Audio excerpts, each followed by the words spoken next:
Salut les bouseux, on se retrouve aujourd'hui pour une émission un peu spéciale. Et je devrais peut-être mettre en format paysage. Nous sommes le 12 juin 2021. En ville, il y a du bruit partout. Il y a plein d'immeubles. Il y a très peu d'arbres, c'est moche. Et je suis à Périgueux donc pour la marche des libertés contre les idées d'extrême droite. Je me fais donc une petite sortie et ça fait longtemps que j'ai pas participé à une manif ou une marche. Ça va faire 13 ans et je me suis dit que j'allais participer à cette marche pour peut-être essayer de faire un petit micro-trottoir et interroger des gens pour qu'ils disent ce qu'ils pensent du climat politique actuel et pourquoi ils participent à cette marche, voilà, en espérant que ça donne quelque chose. Sur ce, on se retrouve après, hein, j'espère, si je trouve des gens qui voudront bien participer à un entretien. Donc voilà, tu es ici à Périgueux, à la place de l'Arbre de la Liberté, pour la marche des libertés contre les idées d'extrême droite. Donc pourquoi es-tu venu? Parce que j'ai entendu parler de la manifestation, et puis que ça fait un petit moment que aux infos, à la radio, tout ça, sur les réseaux sociaux, je vois bien que la société se fascise fortement. Les idées d'extrême droite se répandent et se globalisent et se retrouvent à peu près partout sans trop d'objections publiques, en tout cas à ces idées-là. Et du coup, je pense que c'est important de marquer le coup, de montrer que ça ne peut pas passer comme ça tranquillement comme une lettre à la poste. Si l'espace médiatique nous est pas laissé, comme d'habitude, il faut le prendre dans la rue, quoi. Moi, le visage, m'en fout. Ok. Alors. C'est ça, j'ai mis les lunettes exprès alors. Alors, donc, nous retrouvons Alexis, qui est un abonné du Bouzé Magazine. Salutations à toute la communauté. Et donc, on va tout de suite passer à la première question. Eh bien, pourquoi tu es ici à la marche des libertés contre les idées d'extrême droite? Exactement, en fait, je crois que tu l'as dit dans le titre. J'ai envie de marcher pour les libertés et contre les idées d'extrême droite, parce que c'est quand même un moment très dangereux en ce moment politiquement. On sent que les tensions sont de plus en plus palpables et que vraiment on sent qu'il n'y a plus de demi-mesure possible. Donc il faut se positionner et j'ai choisi mon camp. J'ai une éducation politique qui n'est pas non plus très ancienne, qui est assez récente plus ou moins, mais en tout cas, je vois bien que politiquement, ça devient de plus en plus dangereux parce qu'on dédiabolise l'extrême droite comme si ça allait bien. On a des gars qui sont censés être des centristes SOSDEM qui vont se positionner pour Marine Le Pen au second tour. On a des chroniqueurs à tout va qui ont des idées extrêmement dangereuses et dégueulasses, qui ont pignon sur rue dans tous les médias. On a les gens qui s'insurgent contre ce qu'on appelle aujourd'hui la cancel culture, qui en fait à la base était fait pour montrer du doigt des choses qui étaient invraisemblables. Et en fait voilà, c'est le retour des... Mais les mœurs sont en train de changer, c'est-à-dire si les gens se positionnent comme ça, si il y a le retour du réac, c'est aussi parce que les mœurs changent, parce qu'on voit bien que dans les universités, les gens de plus en plus, on parle des gens racisés, on commence à parler de ces choses-là. Ouais, les féministes appellent ça le retour du bâton, le backslash. Ouais, voilà. Moi, en tant que représentant de la domination mondiale, c'est-à-dire homme blanc, cisgenre, hétérosexuel, de milieu plutôt bourgeois, j'ai décidé de soutenir, voilà, d'être un allié, de dire voilà, c'est pas à moi j'ai pas subi les oppressions, donc c'est pas à moi de dire quelles sont les oppressions, c'est à moi de les changer. C'est à moi de dire à mes camarades, justement, hommes blancs, cisgenres et hétérosexuels, de leur dire changeons nos façons de voir les choses, arrêtons de se sentir oppressés par ce changement. Au contraire, nous, on n'a pas subi d'oppression, on est des privilégiés. Perdons un peu de nos privilèges pour en donner aux autres, quoi. Partageons nos privilèges. En fait, ce que je trouve dommage, c'est que la plupart des appels à la manifestation d'aujourd'hui, qui sont d'ailleurs relayés dans la presse de la une de Libération aujourd'hui, c'est aller la gauche. Et je trouve ça très dommage, parce que je pense que les problèmes actuels de positionnement de plus en plus extrémiste vers quelque chose qui ressemble à l'extrême droite ne sont pas que de la responsabilité de la gauche. Je pense qu'on peut être je ne parle pas pour moi, mais je parle en général, on peut être positionné ni à gauche, ni à droite, ni au milieu, et pourtant être interpellé par tout ce qui se passe en ce moment. Cette espèce de délire verbal, cette xénophobie avec les dérives qu'on peut voir, cette radicalisation d'un certain nombre de discours deviennent de plus en plus récurrents et de plus en plus décomplexés. Et je trouve très dommage que par des appels qui réduisent ça au peuple de gauche, ça ne laisse pas la possibilité à des gens qui ne se reconnaissent pas forcément dans quelque chose d'encarté à gauche, de prendre eux aussi une position dans des manifs, dans des paroles qui rassemblent bien au-delà. Parce que ce qui se passe en ce moment, ça va bien au-delà d'un discours de gauche. C'est quelque chose qui questionne notre société, notre histoire de France. Et quand on est français, avec un patrimoine historique, avec une histoire générale qui est ce qu'elle est, avec ses dérives, mais aussi avec ses richesses, c'est dommage de rester dans ce duel toujours gauche-droite. Je trouve ça très dommage et c'est nuisible. Je pense que c'est nuisible parce que là, en ce moment, c'est un problème que certains diraient de civilisation, qui n'est pas la civilisation forcément chrétienne, catholique, mais qui est une civilisation humaniste. Et là, en ce moment, on est dans quelque chose qui parle d'humain, qui parle d'humanité, qui parle de respect des droits des humains. Et que c'est pour ça que je suis là aujourd'hui. D'habitude, je ne vais pas trop aux manifs. Je serais plutôt positionnée à gauche dans ce que j'ai vécu jusqu'à présent, mais ça va bien au-delà. Moi, je pense que, par exemple, pendant la guerre, il y a eu des gens qui étaient communistes, qui se sont alliés avec des gens qui étaient à droite et qui ont combattu, alors que c'était autre chose, c'était une armée extérieure nazie. Mais nous, là, le problème, il est intérieur. C'est pas une armée extérieure qui menace notre humanisme, c'est un discours qui dérive petit à petit. Voilà. Donc je pense que c'est dommage, et ça m'a beaucoup choqué de voir le titre de certains journaux, comme Libération aujourd'hui, qui dit « Allez la gauche ». Ben non, pas « Allez la gauche », allez tout le monde, parce que ça va bien. Donc, comme nous sommes engagés à vous rappeler que vous avez l'obligation de porter le masque, nous vous demandons de porter le masque. Merci. La manifestation partira vers 14h45. Bon ben moi du coup je suis venu en manif aujourd'hui parce que voilà, je trouve que le climat actuel a tendance à foncer droit devant au niveau de l'extrême droite. D'autant plus qu'on a un gouvernement qui est complètement ancré dedans, entre les lois de sécurité, récemment aussi ce qui s'est passé avec la déconjugalisation de la AH aussi, qui fait que voilà.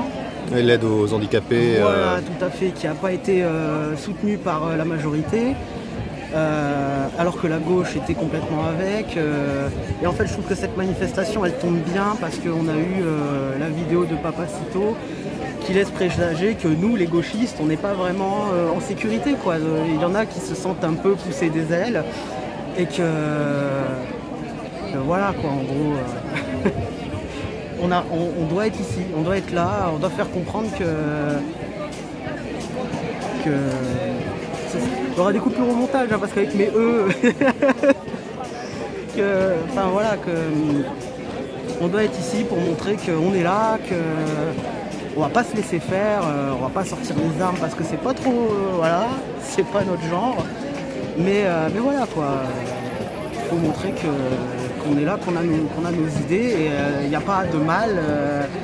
Il n'y a pas de mal à vouloir défendre la justice sociale, les opprimés, enfin tout ça quoi.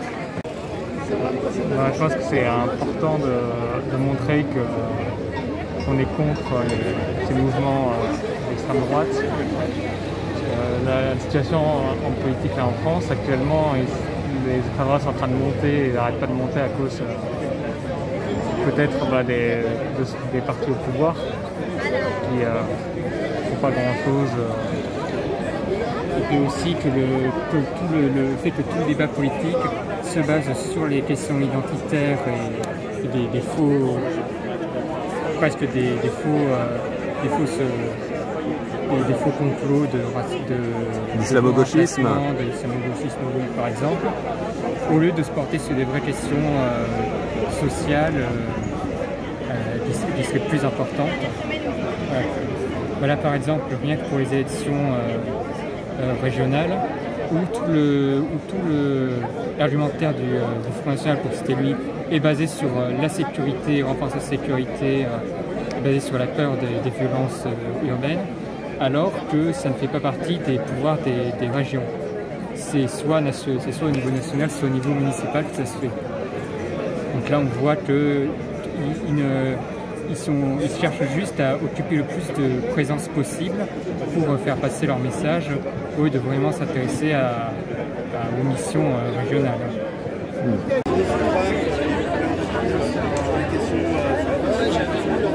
Oui, parce que...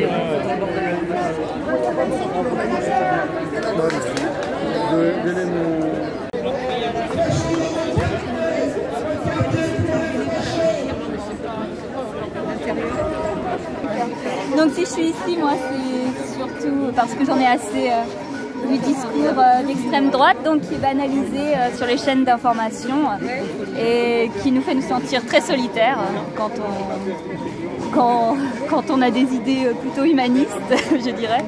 Et donc voilà, c'est pour ça que je suis ici. Je pense que c'est important aujourd'hui d'un peu réagir, au moins de participer à une marche ou à un rassemblement. Alors moi je suis ici parce que le mot d'ordre contre toutes les idées d'extrême droite me paraissait extrêmement important. D'autant plus que je pense qu'on nage en pleine confusion en ce moment. Je suis terriblement choquée par tout ce que j'entends dans tous les milieux en fait. J'ai l'impression que les idées d'extrême droite, elles infusent partout.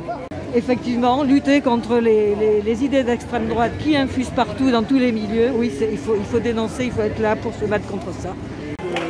Moi, je trouve qu'on est dans un moment extrêmement préoccupant sur les dérives, cette droitisation des gens, enfin même des hommes politiques qui trouvent rien à redire sur la droite, l'extrême droite.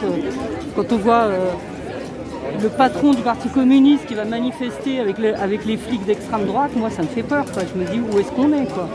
Et bon, là on est à Périgueux, moi c'est la première fois que je viens manifester à Périgueux. Je trouve qu'il n'y a pas beaucoup de monde, franchement je m'attendais à plus de monde. Donc ça veut dire que les gens ne sont pas encore assez conscients de ce qui va leur arriver, quoi. Et c'est ça qui me fait peur, moi. Cette fascisation des esprits. Pour le coup, Le Pen, elle a réussi son coup, quoi. Franchement, moi, jusqu'à j'ai 66 ans, j'aurais jamais cru qu'un jour je penserais que Le Pen serait président de ce pays, quoi. Et là, voilà. Alors, on attaque les seules personnes vraiment de gauche qui essayent de faire quelque chose dans ce pays. On est tout le temps à les attaquer sur le moindre mot qu'ils peuvent dire de travers. Par contre, sur le fond, rien, quoi. Sur le fond de la pensée, sur les programmes, sur qu'est-ce qu'on est en train de faire de ce pays. Là, Macron, il va remettre sur le tapis la réforme des retraites. Ça n'a pas l'air de déranger grand monde. Enfin voilà, tout ça, moi, m'inquiète beaucoup et j'ai très peur, quoi. Vraiment peur de ce qui va nous arriver.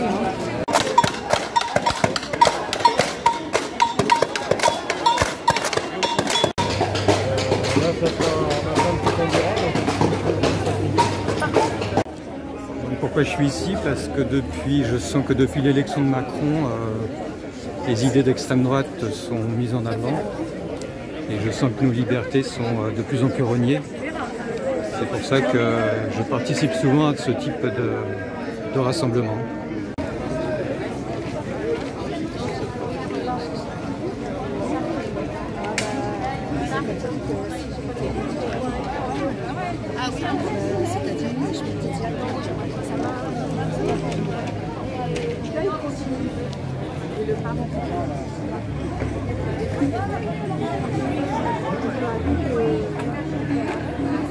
Donc la question que vous posez, c'est pourquoi on est venu. Moi, j'aurais plutôt envie de retourner la question, c'est à savoir pourquoi on ne viendrait pas, quoi, en fait. Pourquoi il y a si peu de gens qui sont présents là?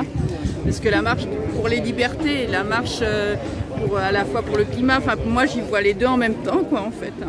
et les taxations, parce qu'on est derrière les drapeaux d'attaque. Ça me semble essentiel. Je ne comprends pas vraiment la question profonde qui vient à moi, c'est plutôt pourquoi les gens ne viennent pas. Voilà, c'est cette question à laquelle je voudrais répondre, mais pour l'instant, je n'ai pas la réponse. Ouais, il faut demander à ceux qui ne sont pas venus, donc. Oui, puis peut-être nous, non, il faut prendre ses responsabilités aussi, peut-être que c'est pas assez festif, peut-être que, je sais pas, peut-être qu'on communique pas bien, peut-être, enfin voilà, oui, non, faut pas tout le temps dire les autres, hein, c'est nous, ça nous appartient aussi, le fait qu'on soit si peu nombreux. Voilà. Très bien. Merci. Je vous en prie. Moi, ce que j'aimerais... vous voulez rajouter ? Non, c'est bon. Moi, ce que j'aimerais rajouter, c'est que quand je parle avec les gens autour de moi, la plupart des gens disent il faut que ça change, ça va plus, on n'a plus de liberté. Et en même temps, voilà, si on ne s'exprime pas, si on n'est pas là pour s'exprimer qu'on veut un changement, voilà, c'est qu'il va le savoir. Peut-être qui ne dit mot consent, quoi. Faisons attention, quand une démocratie est malade, le fascisme vient la voir et ce n'est pas pour prendre de ses nouvelles. Voilà, Albert Camus, donc en une phrase, résume la situation, les causes et les conséquences. Une société inégalitaire n'est pas une société sûre. L'ultralibéralisme est notre adversaire. Voilà, donc si l'extrême droite est notre ennemi, l'ultralibéralisme a entraîné des inégalités telles que la situation est extrêmement difficile. Voilà, je vais laisser la parole. Donc soyons dignes, soyons fiers, soyons ensemble.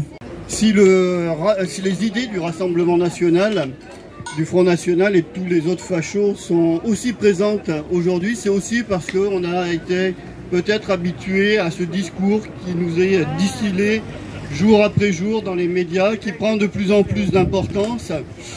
Et on a face à nous un Rassemblement national qui se police, qui met beaucoup de vernis.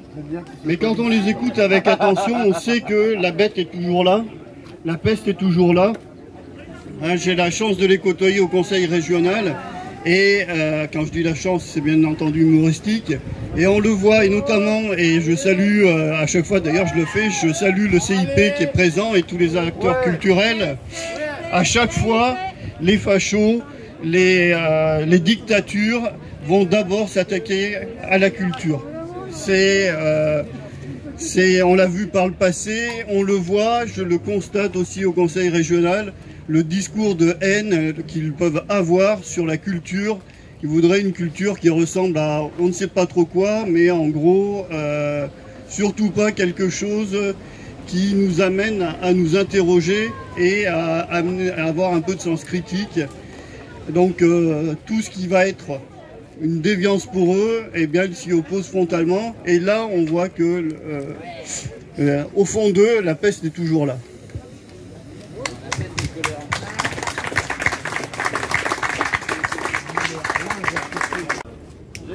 La démocratie se fracture telle une banquise. Hein. Les deux en même temps. C'est la fracture, Je finirai par cette citation de Martin Luther King. Celui qui accepte le mal sans lutter, coopère avec lui. Bonjour, j'interviens au nom de l'Union juive française pour la paix Aquitaine.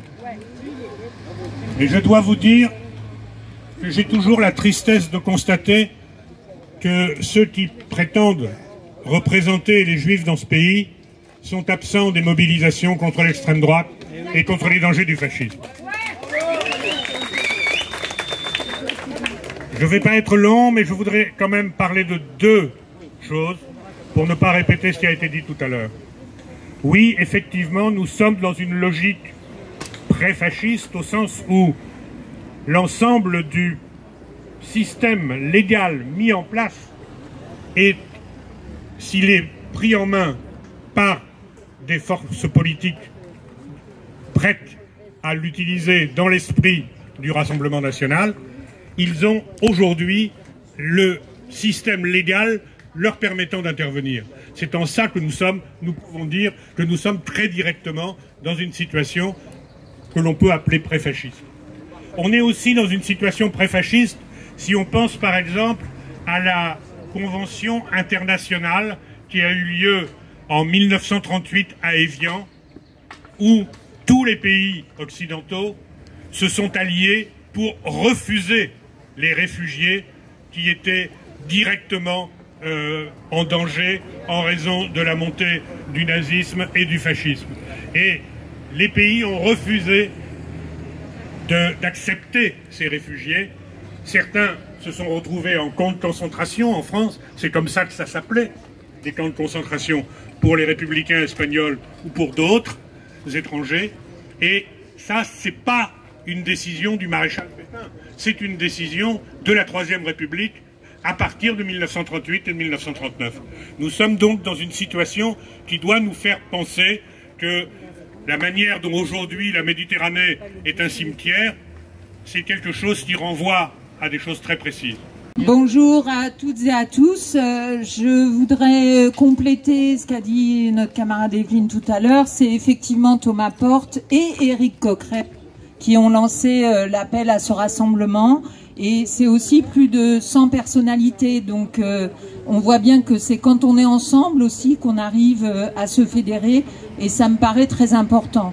Moi, je voudrais commencer mon intervention par vous lire, et je vais vous la lire parce que je ne voudrais pas la déformer, une citation de Marie-Claude Vaillant-Couturier, qui est une grande résistante, et qui a dit « Quand on a une idée qui nous paraît juste, il faut la défendre, même si l'on est minoritaire. » Et je trouve que le rassemblement d'aujourd'hui, il veut bien dire ça aussi, c'est qu'on voit cette montée du fascisme qui nous inquiète toutes et tous, bien sûr, mais que même si il nous semble qu'on est en train, peut-être, et j'espère que non, de se faire écraser par ces idées nauséabondes, on va réussir à les contrecarrer, et ça me paraît essentiel. Je pense que lutter pour nos libertés et contre les idées d'extrême droite, je veux le rappeler, parce que là, on n'est pas là pour lutter contre l'extrême droite, mais bien contre les idées d'extrême droite qui sont en train de se développer de manière effrayante. C'est pour les militantes et les militants de la France insoumise une idée essentielle et qui doit le rester. S'il y a une lutte à mener, c'est bien celle-ci. Celles et ceux qui doutaient encore de la dangereuse banalisation des idées d'extrême droite seraient bien inspirés de regarder où le climat politique est rendu. Dimanche dernier, vous le savez sans doute, mais je tiens à le rappeler, un youtubeur dénommé Papacito de la fachosphère met en ligne une vidéo dans laquelle il appelle à s'armer. Il met en scène le meurtre d'un électeur de Mélenchon, gauchiste et communiste, c'est ce qu'il dit. De la part du gouvernement ou du parquet, cela ne suscite aucune réaction. Le chef de file des insoumis et insoumises alerte-t-il, les chaînes d'infos n'y voient qu'un contre-feu et une mise en scène. Le Figaro ironise sur la victimisation de Mélenchon.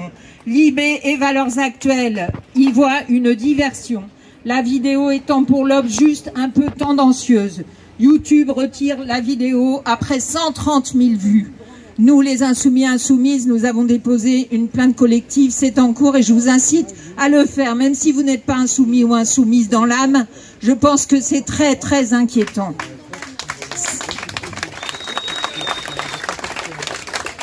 Donc ça n'est pas du tout à prendre à la légère.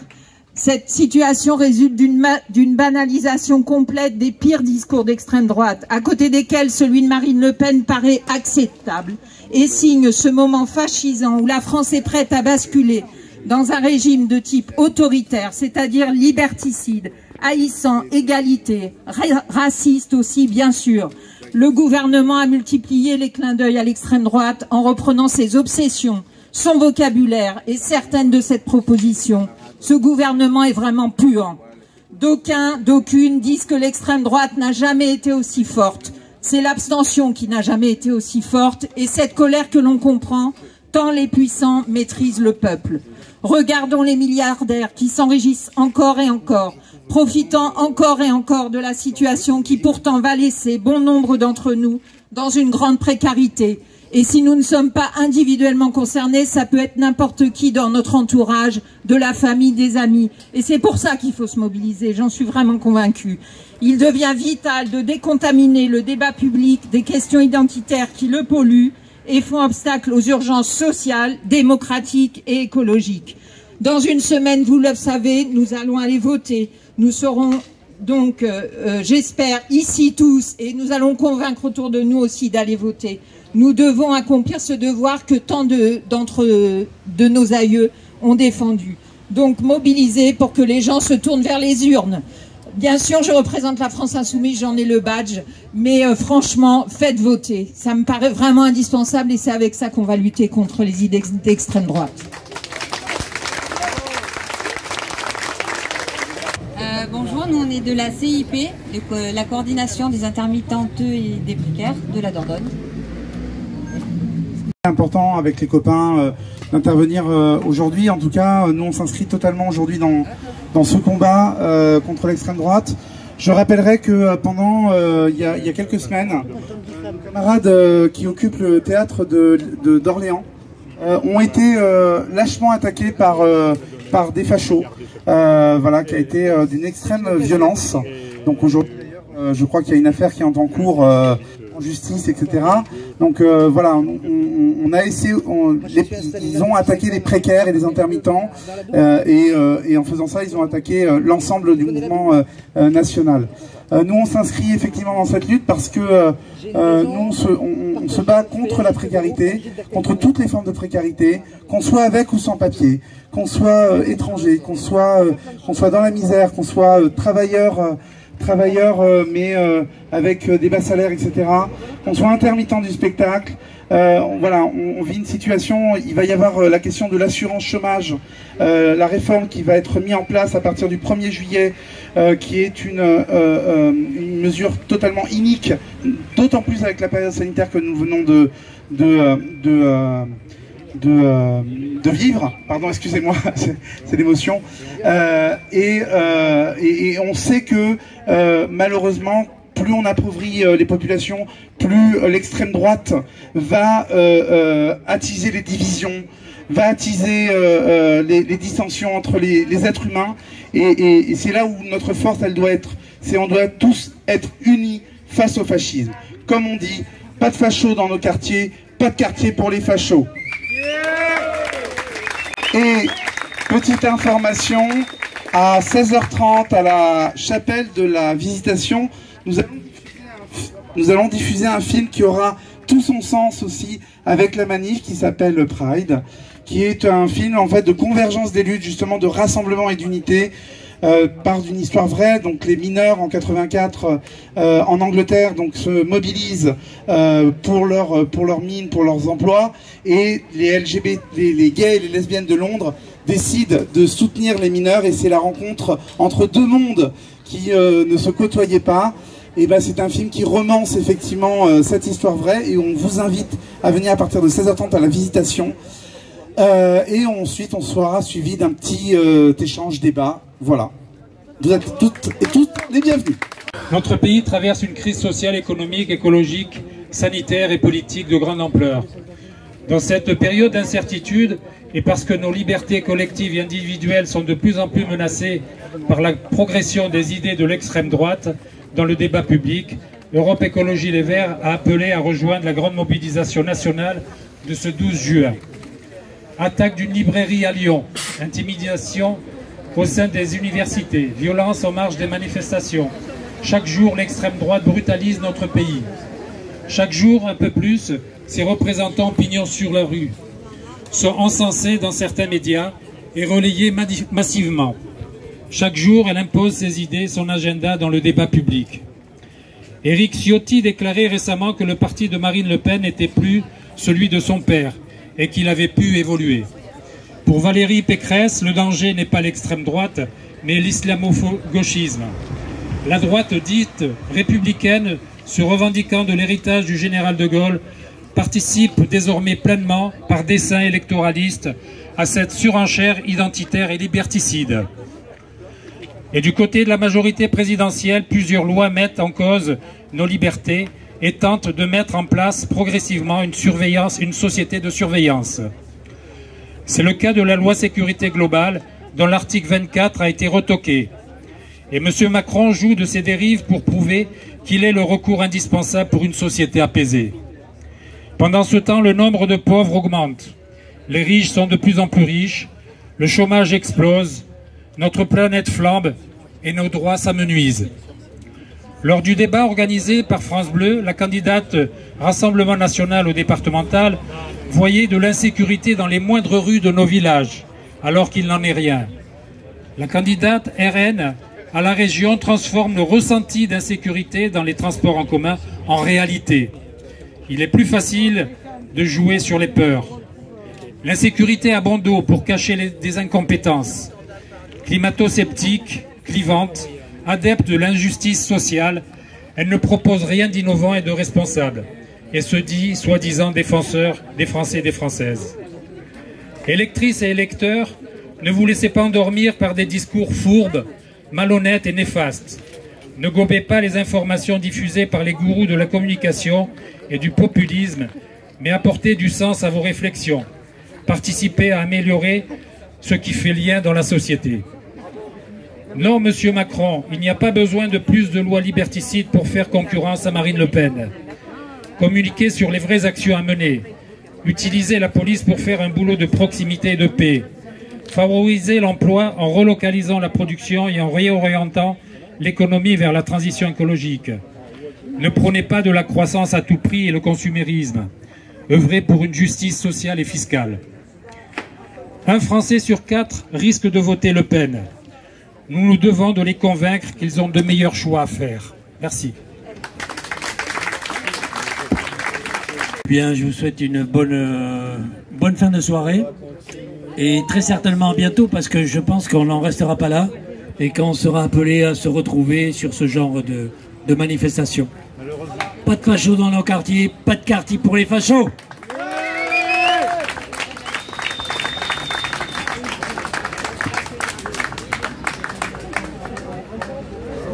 Et me voilà de retour dans ma grotte. Alors j'ai décidé de laisser sans commentaire, juste de mettre l'enchaînement, comme vous avez vu la vidéo, parce que je vais mettre cet extrait à la fin.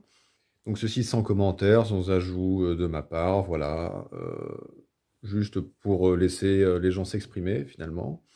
Bon, moi ça m'a fait une petite sortie, et puis j'ai pu rencontrer des abonnés très sympathiques, hein. Salut Alexis notamment. Voilà, je vous laisse me dire ce que vous en avez pensé dans les commentaires, et puis débattre sur les différentes réactions qu'on a pu entendre, tout en restant évidemment sympa avec les gens qui se sont prêtés au jeu du micro-trottoir, hein. Merci à eux. Voilà, on se retrouve j'espère la semaine prochaine. J'en profite pour préciser, tiens, que peut-être que, je sais pas, je verrai, hein, je vais me laisser un peu de temps quand même. S'il n'y a pas de vidéo la semaine prochaine, de toute façon, je vais me mettre sérieusement à bosser sur Un œil du bouseux, sur Psyodélique, en collaboration, hein, avec Jacotte de la chaîne du même nom.